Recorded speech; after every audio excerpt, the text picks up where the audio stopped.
আমরা আগামী 2022-এর ডিসেম্বরের মধ্যে প্রতিটা বাড়িতে বিনা পয়সায় আমরা বিশুদ্ধ পানীয় জল আমরা পৌঁছবো। এই কথাগুলো মানুষের কাছে আপনাদের পৌঁছতে হবে।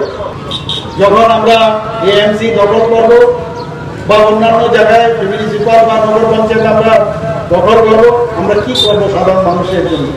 প্রতিনিধি বলছিলেন অটল জলধারা মিশন এবং জল জীবন মিশনের আওতায় আমরা আগামী 2022-এর ডিসেম্বরের মধ্যে প্রতিটা বাড়িতে বিনা পয়সায় আমরা বিশুদ্ধ পানীয় জল আমরা পৌঁছবো। এই কথাগুলো মানুষের কাছে আপনাদের পৌঁছতে হবে। বন্ধুরা, এই সরকার আসার পর দেশের মধ্যে সবচেয়ে তীব্র গতিতে, স্পিড গতিতে কেউ যদি জলের কানেকশন দিতে পেরেছে, আমার সুন্দরী ত্রিপুরা রাজ্য দিতে পেরেছে বন্ধু। দেশের মধ্যে সবচেয়ে তীব্র গতিতে, স্পিড গতিতে কেউ যদি জলের কানেকশন দিতে পেরেছে, আমার সুন্দরী ত্রিপুরা রাজ্য দিতে পেরেছে বন্ধু। আমরা আগামী 2022-এর ডিসেম্বরের মধ্যে প্রতিটা বাড়িতে বিনা পয়সায় আমরা বিশুদ্ধ পানীয় জল আমরা পৌঁছবো। এই কথাগুলো মানুষের কাছে আপনাদের পৌঁছতে হবে।